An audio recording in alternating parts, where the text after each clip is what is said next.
So while Rachel's out of town, Danny and I came up with this idea to dedicate a show about this very topic, as there are numerous accounts of when pro wrestling and Disney cross paths. Yeah, Rachel's going to get back and see what we recorded about and go,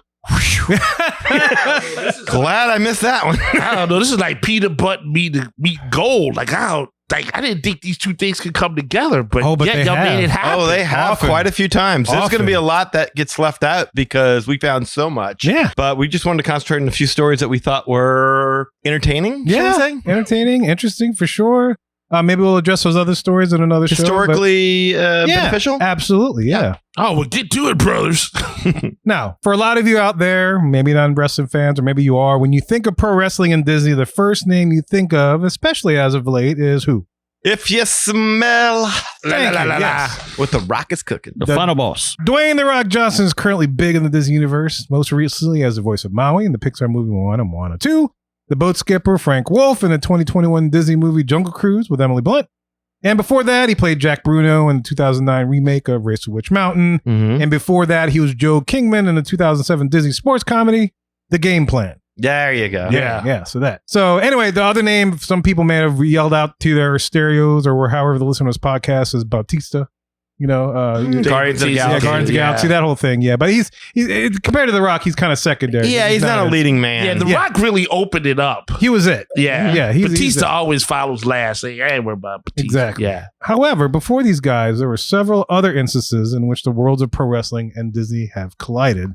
So join us while we take you down memory lane. Ooh, Yes. please do, sir. Okay. Take us down that aisle. All right, to start, the attractions, first of all, cross paths with pro wrestling. And the most significant example of this is in the Carousel of Progress, as it's been shown for over 30 years now. Before I tell you about this particular instance, let me give you some context as to when this takes place during the attraction, right? Just so you know where you might have seen this wrestling thing. I was going to say, because those two days, they don't just mix. Like, that did. It's kind of almost like oil and water, but... Wrestling's been around for a long time. Yeah, that's been on there. And when you hear this, you'll understand what she was... I'm getting into it. Oh, yeah, please do. Yeah, All I right. just was like, what? Wait, I'm curious if Kirk knows this. Kirk's kind of a Carousel of Progress aficionado. That wrestling has something to do with the Carousel of Progress? Yes. I do. Okay, you do know this. Yeah, that's your big lug. Ah, Hey. well. Well, the scene that Kirk is referencing is in the third scene, which is set in the 1940s, where John is talking about having a new experience called the Rat Race,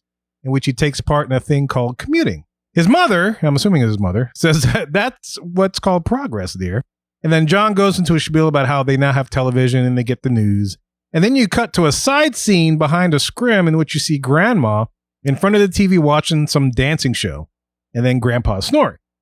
And then Grandma asks to confirm if Grandpa is asleep. He doesn't respond and then proceeds to switch the television channel to a mano-a-mano battle between two humans, which she is completely into.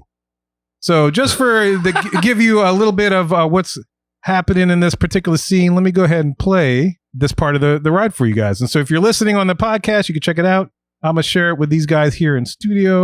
Okay. But we do have television when it works. Gives you something to do after you come home. I kind of like it, you know?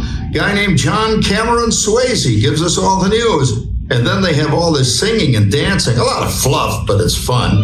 You know, I predict the day when millions of people will learn Latin and Greek sitting in front of their TV sets. Are you awake, Felix?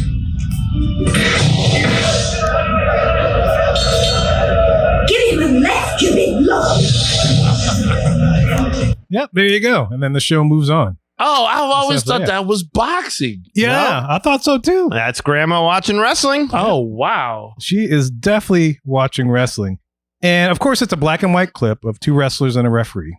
And once again, the internet prevails as they have been able to identify what the wrestling match is. About to say, who is that? Yeah, black and white's before our time. Well, it's not before our time and not even of this country, because it's not from any American pro wrestling institution. Oh, boy, no Gorgeous George? Nothing like that. So just to credit this person for finding it, there's a Reddit user by the name of King of Old School 88 who was able to discover the exact clip of wrestling match that Grandma is watching. Wow. And he describes it, it's a fascinating bit of research where he went through each piece of footage that he could find from the 1940s and 1950s and was able to determine the footage Grandma was watching by matching the design of the ring and what the referee was wearing to figure out what that thing. It's a match that took place in 1951 in Paris, France, between René Ben Chamoul and Gypsy Guy Laroche. That's pretty good French you got right there. Oh, thank you. I'm glad I live in an area where I can handle those names. That's tough. Kev, you spoke French. Yeah,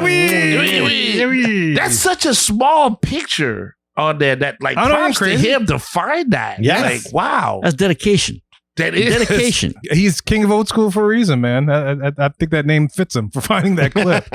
I think that's props though, just to clarify that it's not boxing that she's watching, that it's wrestling. It's definitely wrestling. Yes. I dig that. Yes. So speaking of wrestling, it's time for the tail of the tape. Boom. Whoa. Okay. And in this corner from Paris, France, we have a singles wrestler with 63 years of in-ring experience, a wrestler most prominently associated with the Fédération Internationale de Lutte et de Combat, a wrestling legacy as he is the son of French professional wrestler Albert Ben Chamoul, holder of the 1950 World Lightweight title, the European Middleweight title in 1962 and 1963, and the World Middleweight title in 1961 and 1965. He is nicknamed Tigre de la Lutte. It is René Ben Chamoul. Hey. And then in the other corner, well, not much can be found about this European pro wrestler. Oh my. Okay. It really wasn't. I tried looking for this dude, but the only thing I could find is that he was a rule-bending French middleweight. Who Boo! I know. From parts unknown. Exactly. Always difficult to research parts unknown. No, Yes. exactly. He always made frequent visits to the United Kingdom in the 1950s, and that's all I was able to find out. Maybe he might have been like a low or mid Carter or something, to use my terms. But Okay. anyway, in this corner, it's Gypsy Guy Laroche. Oh! Yes. So now look, let me show you the actual video, just for the people in the studio. I'm going to show those listening, just so you can see the actual video that Grandma is in fact watching. This is what Grandma watches. Oh, This is exactly what Grandma is, and you can see it all. So, all right. So here is footage for people listening. I'm showing them the footage, the exact same thing. If you're watching the video, it is silent, and you can see that they're fighting, they're battling, they're grappling. They just did a little flip thing and threw it in the God, dog.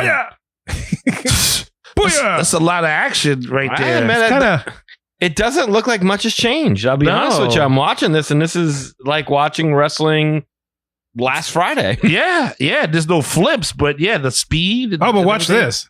So this guy's twisted up into the ropes, and then he's trying, and the guy's on the other side trying to strangle the dude. And then he gets out, and then he's pulling. Boom! Oh, It just knocks him out. And then in return, he goes boom. Man, that's dirty. Yes. Is that one guy's last name McIntyre? McIntyre. From parts unknown. I think his grandson still wrestles. Yeah. So there you go. So there's some French people enjoying the wrestling. Oh, it just got. I love this lady in the fur coat right there. And there's the pin. There's the pin. Look at that. He's trying to struggle. But he's. That was that was a very erotic. Where's the part where she's like, give him a love? Is that mean that audio is random, or does that mean that actually has context to what that match is? I think the audio was pretty random. Yeah, the audio was random. Yeah, yes. I don't want to. I don't want nobody getting on wrestling because the joke, of course, is that the old woman is all like, the husband's asleep. Now let's watch some good stuff. Let's watch real men in the draws. That's right. Mess them up. There it is. Do it. And I mean, personal experience, that is very accurate as far as grandmas. Absolutely. I had one just like that. Totally. Yeah, mine too. Except she was a lot more verbal. Yes. Oh, God. My grandmother's favorite wrestler was The Godfather. And she loved to climb aboard the hoe train. And she would say, it's time to go to hoe. Yes. Yeah, my grandmother, she liked Kerry Von Erich. So that was, that was when they did the Texas wrestling. They used to come on at night. She loved Kerry Von Erich. That was my sister's favorite wrestler. Yeah. It's fun, but like the grandma's got it. Just like grandma here in Carousel Progress. Like if there's some beef guys that draws, like boom.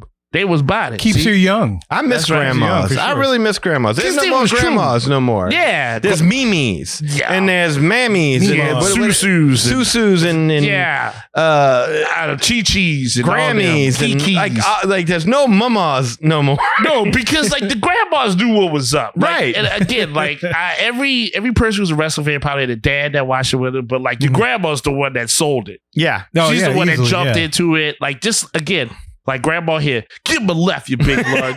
Loved it. She loved it. So like, anyway,